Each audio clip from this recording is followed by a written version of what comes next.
The US and China are probably, to be honest, without a doubt, the two most powerful militaries in the world, probably by some distance. So whenever you see videos like this where China puts itself up against the US in some way, like it's just instantly, piques my curiosity, because I still regard the US for sure as number one militarily, but we don't really know how advanced China's like technology is and their military capabilities are, because they've not really been involved in a war for so long.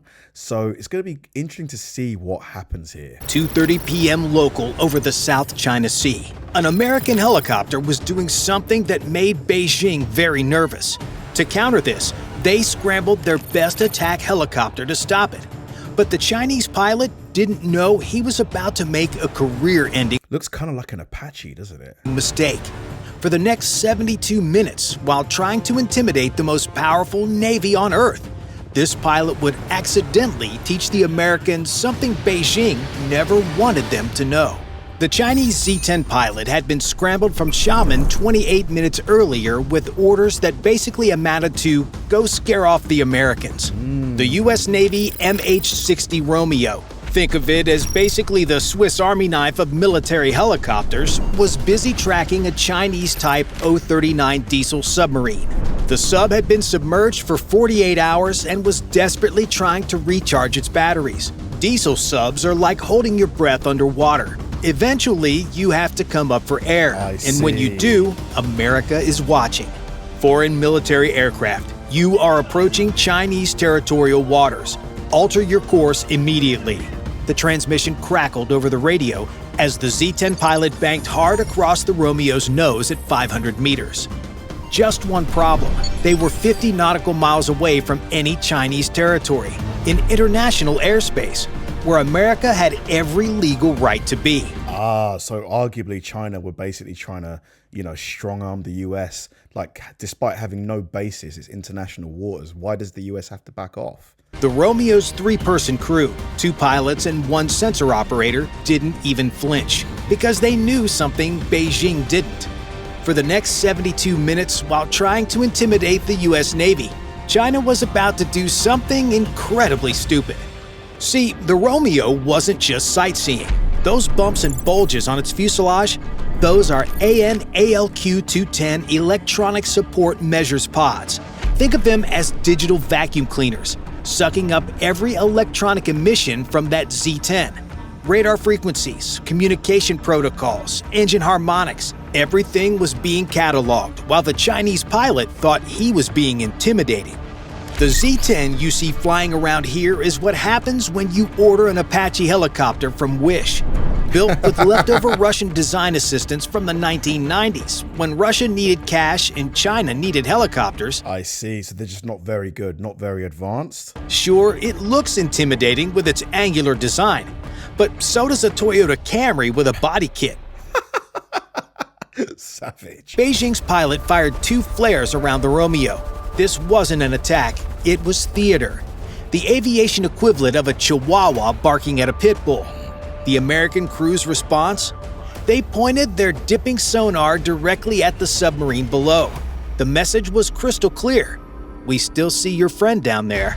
The submarine, realizing it was still being tracked despite the aerial interference, crash-dived in a panic. It made so much noise, cavitation from the emergency dive, hull popping from pressure changes, that sensors across the entire carrier strike group heard it. In submarine warfare, noise equals destruction, and the Chinese pilot had just punched his own submarine's ticket while trying to protect it. If Big mistake. this had been a real war, but Beijing's pilot was about to discover something worse, much worse. At 2:48 p.m., after 18 minutes of failed intimidation, the Chinese pilot finally thought he'd achieved something. His fire control radar got a lock on the Romeo. The warbling tone in his headset meant he could finally simulate an engagement. That confidence lasted exactly 3 seconds. That's how long it took for Americans to stop laughing and flip a switch. What happened next was the electronic warfare equivalent of bringing a super soaker to fight Navy SEALs. A nearby EA-18 Growler started blasting the Z-10 with electromagnetic energy using its ALQ-99 jamming pods. Suddenly, the Chinese pilot's radar looked like a TV screen with no signal. His lock didn't just disappear. The American helicopter appeared to split into 12 different contacts. Some were flying backwards, others were apparently teleporting. One showed up inside his own cockpit. How are they doing This that? is what happens when 1990s Russian hand-me-down technology meets modern American electronic warfare. The ALQ-99 doesn't just jam radars, it makes them hallucinate. It's frequency agile, hopping across the electromagnetic spectrum faster than the Chinese radar can follow. That's pretty cool, to be fair. So it can make it look like it's somewhere else.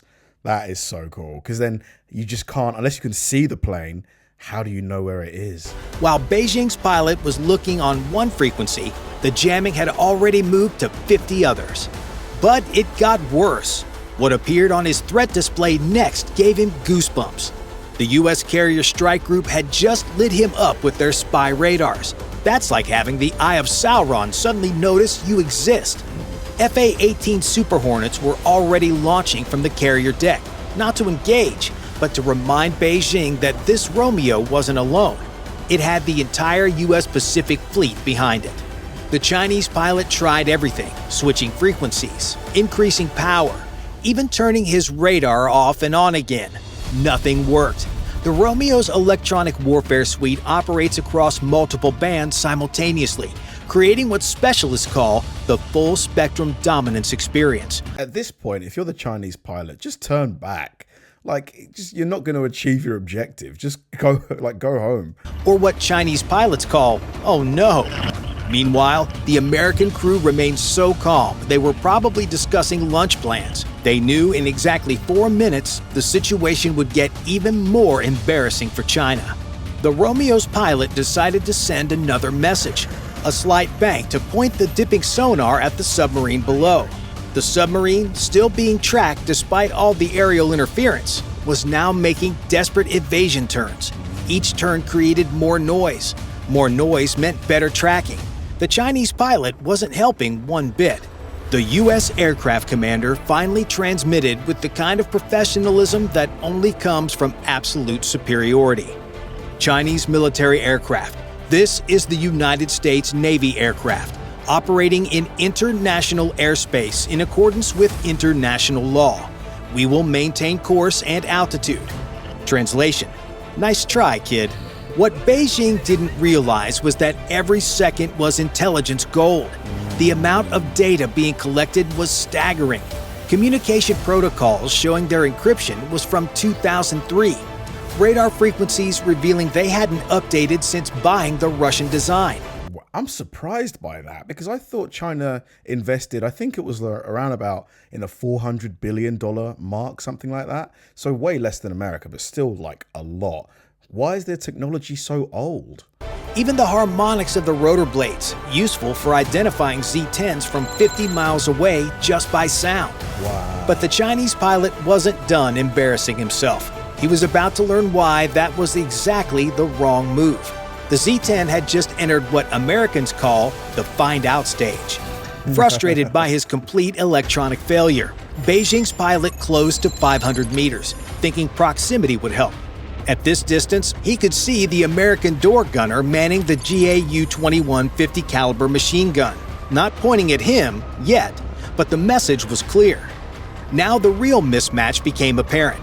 The Chinese pilot initiated thumping, aggressive maneuvers designed to force a defensive response. The Z-10 suddenly began lunging left and right, pitching up and down in sharp bursts, like a boxer throwing feints to bait a reaction.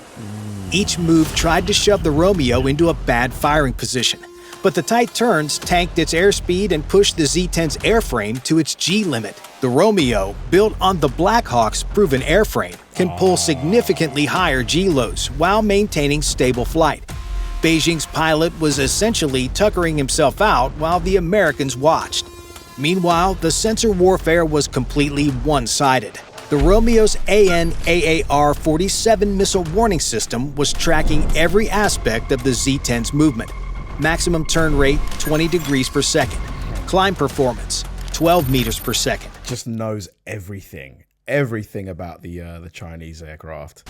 This data would later determine exactly how to program American missiles to intercept these helicopters. The Z-10 was providing its own defeat instructions.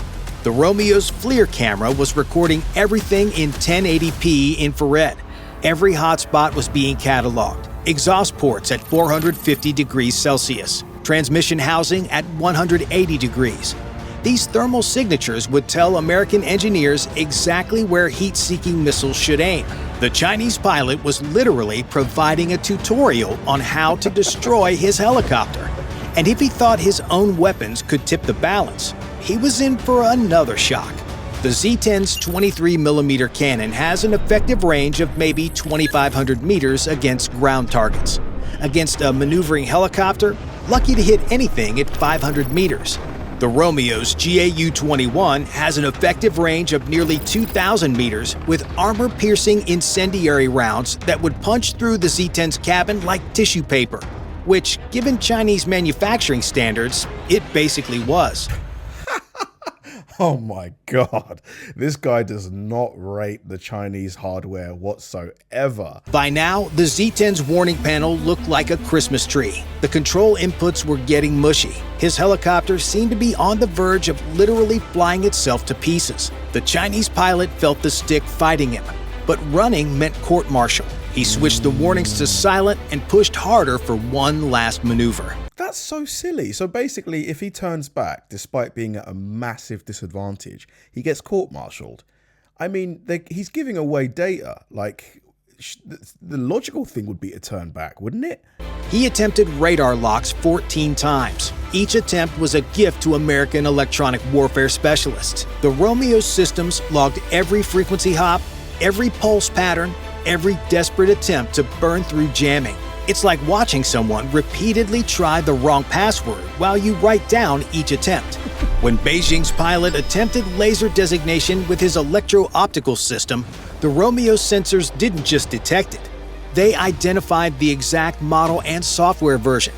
This meant America now knew how to jam not just this helicopter, but every Chinese vehicle using the same systems. Wow. One helicopter encounter just compromised an entire generation of Chinese weapons. Crazy. Like, that is just insane that this one exchange was able to give this much data and information. The stress was becoming visible now. The Z-10's engines were running at 105% maximum continuous power, creating an infrared bloom 40% brighter than normal operations. The Romeo's FLIR documented this in exquisite detail. Future American missiles would be programmed to recognize this exact thermal pattern. When a Z-10 pushes hard, it literally lights itself up for targeting. Wow. The electronic intelligence collection was even more damaging. Every communication between the pilot and ground control was being intercepted. The frequency hopping pattern was predictable. American systems could now predict and jam Chinese military communications across the entire theater. As the encounter dragged on, the Z-10's performance degraded visibly, hydraulic pressure dropping from overheating. Wow, so we could actually see it starting to fail. Transmission temperature climbing into the red zone. Flight controls becoming sluggish from overtaxed servos. The helicopter was literally defeating itself through overexertion. At 3:42 p.m., the Chinese pilot watched the Romeo's dipping sonar splash into the water again. The submarine below was still being tracked. After 72 minutes, he hadn't moved the Americans an inch. His thumb hovered over the transmit button to report his failure and decided ground control already knew. They were watching the same radar picture he was. The American crew had accumulated 72 minutes of intelligence gold.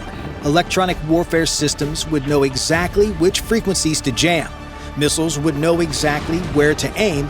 Tactical computers would know exactly how to outmaneuver it. This revelation makes the message to China clear. Stick to making knockoff iPhones. Bye for now. Oh my God, that last jab, Jesus. It's just staggering to me, like the difference in capabilities. Like, let me just make sure that I'm not talking out of my ass here. Hold on. So China military budget 2026. It's around 400 billion, isn't it?